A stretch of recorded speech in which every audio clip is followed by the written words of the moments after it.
A faint hum cuts through the silence. A slow, haunting rhythm that grows with every second. Then a deep voice breaks through the darkness. In the last few decades, the world has changed more than ever before. Once thriving industries collapsed. Jobs vanished. The cost of living spiraled out of control. Entire communities, built on hard work and hope, were left behind as power shifted to boardrooms and distant nations. Beat hits, quick flashes, silent factories, cargo ships at sea, markets crashing. We witnessed the rise of automation, the fall of the middle class, and the global system stretched to its breaking point. Inflation, debt, and inequality have rewritten the rules of survival. And now, people everywhere are asking the same question. What went wrong? And how do we fix it? Beat intensifies. Scenes of people adapting, working, rebuilding. But this isn't just a story of collapse. It's the story of what comes after, of resilience, of innovation, of ordinary people taking back control. From small towns rebuilding their economies to digital creators forging new paths, the next chapter of humanity is already being written. This is the story of how we lost control of our world and how we're fighting to reclaim it. Final cinematic beat drops. Screen glows bright. This is the rise, the fall, and the rebirth of the modern age.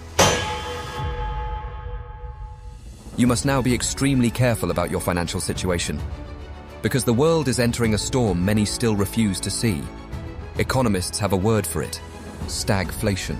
The term itself carries weight. Stag for stagnant, meaning still, unmoving, lifeless. Imagine a pool of water that no longer flows. That's what a stagnant economy looks like. No growth, no movement, jobs fading away, production slowing down. That is where we find ourselves in America today. And most experts agree, it's likely to get worse before it gets better. We are heading into a time where the economy stands still while prices continue to rise. Normally, we face one problem at a time. Either stagnation, when the economy slows but prices remain stable, or inflation, when prices rise but people still have jobs. But now, the worst of both worlds is upon us. Poor leadership from both corporations and government has led us here, to stagnation and inflation together. Combined, they form that dreaded word, stagflation. And that's exactly what we're moving toward in the fall of 2025 and the winter of 2026. To understand it, we must first know where the stagnation comes from. Part of it lies deep within capitalism itself, and part in the choices being made right now. Capitalism, as it has existed for over 300 years, since its birth in England and spread across the globe, is built with instability at its core. Every 4 to 7 years, it collapses in on itself. A downturn, a crisis, a crash. If a friend were as unstable as capitalism, you would have left them long ago. But we stay, and we suffer through its cycles. Every few years, millions lose their jobs. Businesses close their doors. Governments lose tax revenue and cut vital programs. It's a system that keeps repeating the same pain. The 2008 subprime mortgage collapse, the 2020 COVID economic crisis, both fit this pattern perfectly. And now, 5 years later, right on schedule, we're due again. Every financial newspaper, every economist sees it coming. Unemployment sits at 4.3%. That means 7 million Americans searching desperately for work they can't find. At the same time, nearly a third of our nation's factories, tools and equipment sit idle, unused. We have the workers, we have the tools, we have the needs. Yet somehow, capitalism cannot bring them together. That's the deep structural flaw, and the reason stagnation grips us now. But the timing of this crisis isn't random. It's been accelerated by recent policies. The tariffs, the trade wars, and economic interference from the Trump administration. The trade wars were sold as a way to protect American workers. Tariffs on steel, aluminum, and electronics were meant to boost local industries. But instead, they disrupted global supply chains and drove prices sky high. When you raise the cost of imported goods, Companies don't just swallow the loss, they pass it on to consumers. That means the price of everything from cars to computers to construction materials has risen, while wages have stayed frozen. The result? Inflation. But here's where things get even worse. When you combine that inflation with economic slowdown, you don't just get hardship, you get despair. Families find their paychecks shrinking in real value. Businesses hesitate to expand or hire because demand is uncertain. And the economy falls into a cruel loop. Prices rise, spending falls, production slows, and unemployment rises again. That spiral is what economists fear most. Now let's talk about the human cost.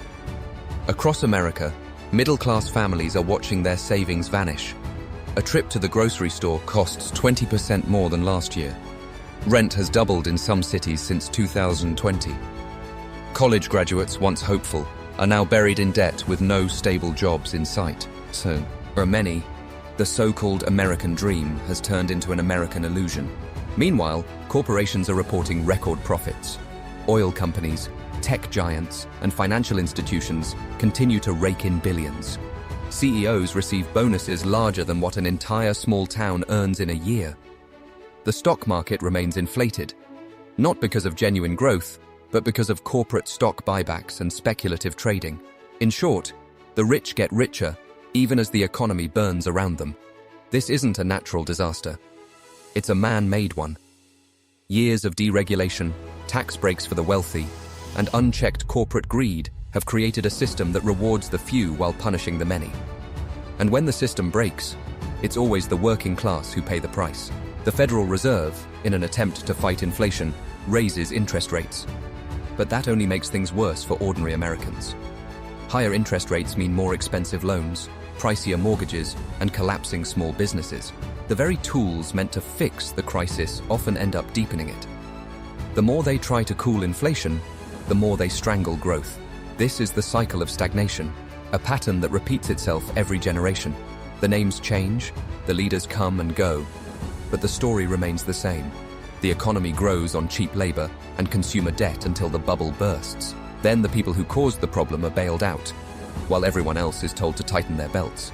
But there's a deeper question we must ask. Why does a system designed to create prosperity so often create pain? Why does progress always come at such a cost? Economists, historians, and workers alike are beginning to question whether capitalism, as we know it, can truly sustain itself in the modern world. The cracks are visible, and they're widening fast. Across the industrial heartlands, factories once filled with noise and life now stand silent. Rust creeps along the walls, Heinz gather dust, and the hum of productivity has been replaced by the eerie quiet of abandonment. These weren't just workplaces, they were the backbone of communities. When they vanished, so did the spirit of entire towns. Families moved away, local shops closed their doors, and generations of skill and pride were lost overnight. This wasn't an accident. It was the inevitable outcome of decades of outsourcing and automation. Corporations realized they could make more profit by moving production overseas, where labor was cheaper and regulations lighter. The result? Millions of jobs gone. The once thriving middle class hollowed out, and a new kind of dependency on foreign supply chains began to define the American economy. Then came the pandemic, a breaking point that exposed just how fragile that system really was. Shelves went empty, factories shut down, cargo ships waited weeks offshore. For the first time in generations, Americans saw what happens when global trade stops moving. And it was a wake-up call that the system, once praised for its efficiency, had been built on a dangerously thin foundation. But recovery wasn't what people expected. Governments printed trillions to stimulate growth, flooding markets with cheap money. At first, it felt like a relief. Businesses reopened, stocks soared, and spending returned. Yet beneath the surface, that surge created a silent explosion. Inflation. The more money poured into circulation, the less it was worth. Prices rose faster than wages, and the cost of living became unbearable. Ordinary people began to feel the pressure in the most basic parts of their lives. At the gas pump, in their grocery bills, in their rent checks. Parents skipped meals so their children wouldn't go hungry. Workers took second jobs just to survive. What once was considered middle-class comfort now felt like a distant luxury. Meanwhile, the housing market turned into a battlefield. Investors and hedge funds bought homes by the thousands, driving prices out of reach for ordinary families. The dream of home ownership, once the cornerstone of economic security, slipped away. Now, millions are trapped in a rental cycle, paying more each month yet owning nothing. And while the working class struggles to hold on, the stock market continues to tell a different story. Wall Street thrives on volatility. Every crisis becomes a new opportunity to profit. When small investors lose, big institutions buy cheap and grow stronger. It's a system designed not to stabilize the economy, but to exploit its chaos. The result is a growing divide, not just in wealth, but in power. A handful of corporations now control everything from food supply to information, from medicine to energy. Their influence extends deep into politics, shaping laws and policies that keep them untouchable. And when their actions trigger crisis, they are never held accountable. The bailout money always flows upward, not downward. As history shows, every empire built on inequality eventually faces collapse. The question now isn't whether it will happen again, but when. Because the pattern is repeating. Debt climbing, wages stagnating, people growing restless. The system may look strong on paper, but beneath the numbers lies a deep fracture, one that no quick fix can repair.